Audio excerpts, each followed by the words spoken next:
سوال یہ ہے کہ کیا تعظیمی سجدہ کرنا شرک ہے یا حرام؟ تعظیمی سجدہ کرنا شرک ہے اور حرام بھی ہے۔ شرک اس لیے کہ پہلے سجدہ کیا جاتا تھا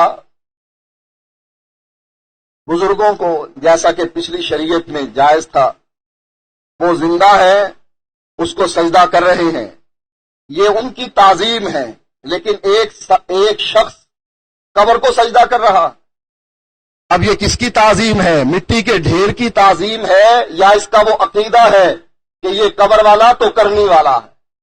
چونکہ اس کا عقیدہ بگڑا ہوا ہے، لہذا یہ سجدہ کرنا، قبر کو تعظیمی سجدہ کرنا، یہ شرک کہلائے گا اور یہ حرام بھی۔ یورپ کے علاقے تک حضرت عمر کا پھیلایا ہوا اسلام ختم ہو گیا اور صوفیوں کا بر صغیر میں پھیلایا ہوا اسلام ابھی تک زندہ ہے۔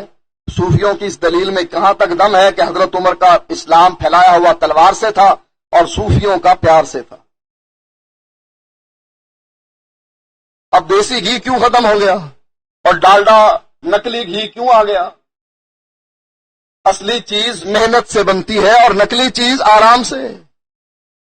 اصلی چیز عقیدہ توحید، حضرت عمر کا پھیلایا ہوا دین، جس میں انہوں نے حجر اسود کو بھی کہہ دیا تھا لا تنفع ولا تضر، نہ تو نفع کا مالک نہ نقصان کا، چاہے جنت سے کیوں نہ آیا۔ وہ دین تلوار سے نہیں پھیلا، لا اکراہ فی الدین، دین میں کوئی جبر نہیں۔ حضرت عمر نے کسی یہودی یا عیسائی کی عبادت گاہوں کو نہیں گرایا، یہ غلط ہے کہ تلوار سے اسلام پھیلا۔ ہاں، ان قوانین کو ضرور ختم کیا جو اسلام کو قبول کرنے میں رکاوٹ تھے۔ یہ اصلی دین زیادہ اس لیے نہ چل سکا کہ اللہ کے نبی نے فرمایا خیر ہے، اب شر آئے گی، شر بڑھتی چلی جائے گی قیامت تک، پھر اس کے بعد خیر آئے گی عیسیٰ علیہ السلام کے زمانے میں، اور اس کے بعد پھر شر غالب آ جائے گا۔ یہ اللہ کے نبی کا فرمان، آپ کی پیشن گوئی تھی، شر نے بڑھنا ہی تھا، خیر نے کم ہونا ہی تھا۔ ختم نہیں ہو سکتی خیر، لا تزال طائفۃ من امتی، میری امت کا ایک گروہ ہمیشہ حق پر ڈٹا رہے گا، ختم نہیں ہوگی، ہاں کم ضرور ہو جائے گی۔ صوفیوں کا لایا ہوا دین اس لیے زیادہ چلا کہ ہندو مردے کے 3 دن کے بعد ہڈیاں اٹھایا کرتے تھے، ہڈیاں چنا کرتے تھے اور کہا کرتے تھے یہ پھول، اس رسم کا نام پھول رکھا ہوا تھا۔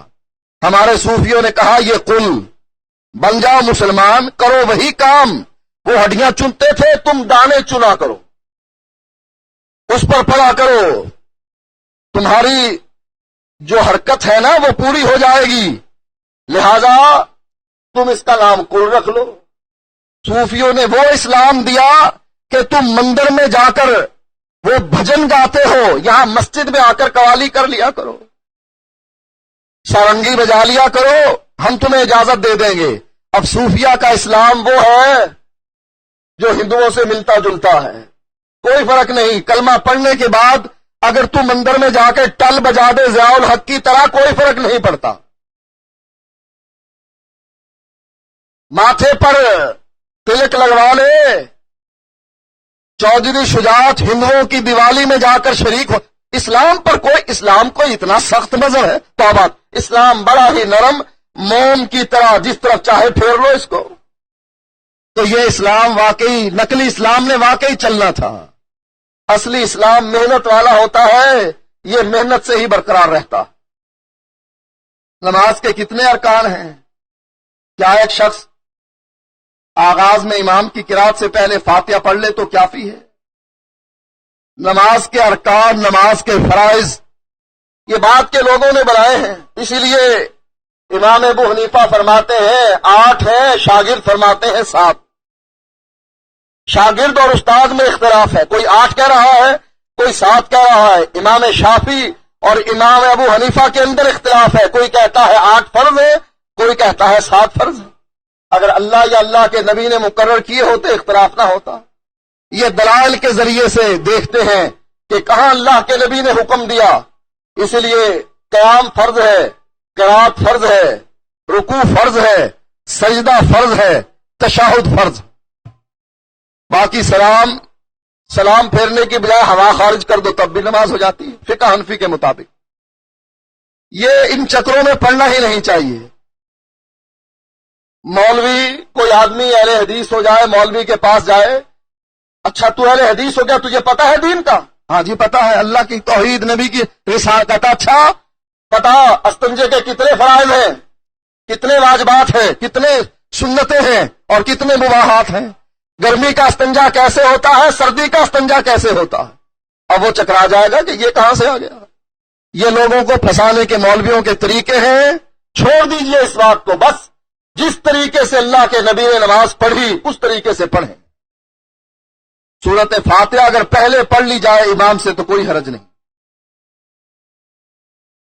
کس جگہ 4 یا اس سے زیادہ بندے ہوں, امامت کا حقدار کون ہے؟ امامت کا حقدار وہ ہے جو عالم دین ہو, کیونکہ اللہ کے نبی نے فرمایا جو قرآن کو زیادہ پڑھنے والا ہو. اس وقت قرآن کو زیادہ پڑھنے والے ہی عالم دین ہوا کرتے تھے. صرف یہ نہیں کہ وہ قرات زیادہ اچھی طرح جانتے ہوں.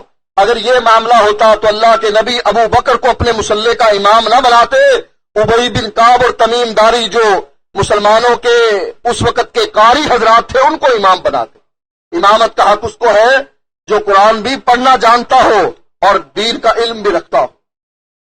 میت کی جنازہ میں شرکت کے لیے دور سے آنے والوں کے لیے رشتہ داروں کو کھانا کھلانا جائز ہے کہ نہیں؟ ہاں, جن کے ہاں میت ہو گئی ہے وہ کھانا نہ بنائیں, بلکہ وہ کھانا بنائیں جو ان کے رشتہ دار ہیں اور آنے والوں کو کھانا کھلا سکتے ہیں.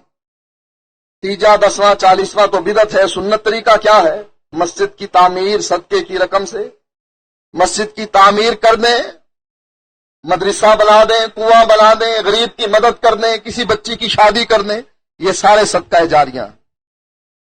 آپ کے مناظرہ وحدت الوجود کے متعلق فضل چشتی سیالوی کے ساتھ دیکھ کر عقیدہ وحدت الوجود سے توبہ کی اور اصل عقیدہ کتاب و سنت والا اپنایا, لیکن بعض علماء اہل حدیث مناظرے کی مخالفت کیوں کرتے ہیں جبکہ اس سے ہمارا آدھا خاندان مسلمان ہو گیا؟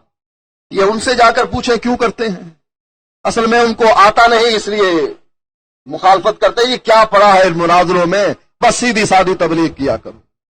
جب کسی کو کوئی نہ آئے تو بس پھر اسی طرح کے بہانے کرتا. کیا گھر میں سورت یاسین پڑھنا چاہیے؟ اس کے بارے میں اسلام کیا کہتا ہے؟ ہاں اس کی فضیلت آتی ہے, قرآن کی تلاوت کریں, اس میں سورت یاسین بھی پڑھنا چاہیں تو وہ بھی پڑھیں. ان اللہ یأمر بالعدل والإحسان وإیتاء ذی القربى وینہی عن الفحشاء والمنکر والبغی یعظکم لعلکم تذکرون. سبحان ربک رب العزة عما یصفون وسلام علی المرسلین والحمد للہ رب العالمین.